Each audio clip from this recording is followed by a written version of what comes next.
Hi, I'm Jim Wilgruber of RobustBeauty.com. Happy Valentine's Day from Philadelphia. Please listen as our full-figured models and actresses talk robust liberation. You are 70 million strong.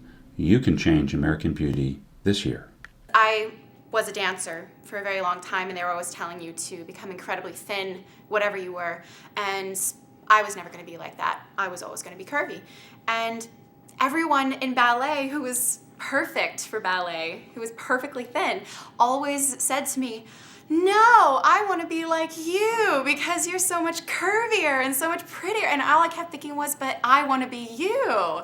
And in that case, I actually realized after a while that I really liked being curvy, and that being more shapely was actually more interesting and more fun for me, and someone that likes to play dress up and things like that all the time. There's so much more you can do with it, and what I wanted to actually, would be more interesting to me in a broad trying to sell it point of view, is to show that just because we're not all the same size and same shape of something, which is what we somewhat try to sell to the media and to the people themselves, is that being different, actually, there's so much more joy in that, because then you get to explore it and you get to experience it personally.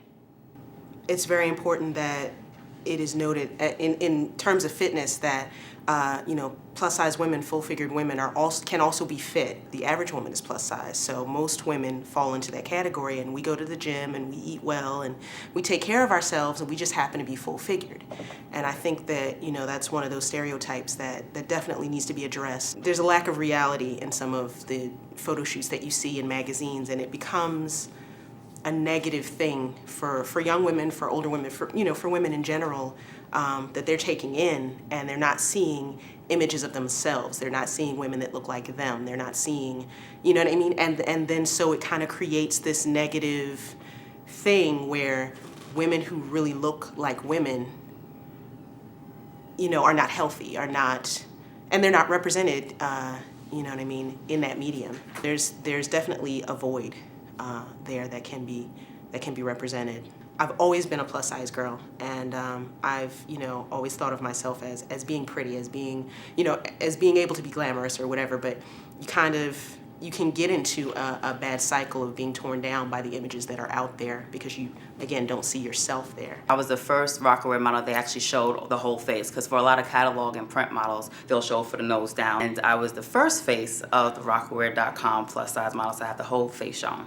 I also did Baby Phat and Apple Bottom, but they still cut me off. When I was putting on the clothes for Rocawear and Baby Phat, they really didn't fit any of my body size. I was always pinched up and clipped in the back. Full-figured models actually have varied body types, but it just means that you're bigger than a size 8. Doesn't mean that everyone over a size 8 is a size 22. And the range in between that is for us to be real women, and so I would like to see that showcased more. The other idea is that, well, if you're full-figured, then you're busty, like chest heavy, and not for all of us. A lot of women who are full-figured really just have wide hips. And that's why we're really small up top, so that's why all the clothes don't fit right. And we're having to get things special and custom made. I feel like as a young professional, you have that structure of having to have the right suit to fit the right pants, to have the right shoes, to have the right hair, and you have to have that right look so that, you can be behind that desk and finding that balance between not being that pretty girl and being like the one who actually has something to put to the table intellectually and still physically beautiful inside and out. But it's just like that whole getting lost of what is my body telling me? Where should I really let myself feel relaxed to be and not feel that I have to push myself into fitting those really pretty suits that, they need to make pretty for all sizes. I try to find attire that makes me look young, but that fits my body in a way that I want the young ladies with my same body type to dress themselves. I'm constantly trying to find a wardrobe that's young, that's hip, that's individualized, but that covers my body in a way that I want it to be represented so that I still feel like a woman, but that I don't need to show extra. Personally, I like being curvy. I think being curvy is sexy. It makes you feel more like a woman, but in the world I'm in, I want to work, so I would have to adjust to what is needed for me to get a job. I have a daughter who's 11, and she complains all the time that she's fat and, everybody's skinnier than she is. She is not overweight. She is strong and muscular. So I think any of those sort of role model pieces are huge. And I know I always felt that way. I would say when I hit 30, I finally felt comfortable in my own skin.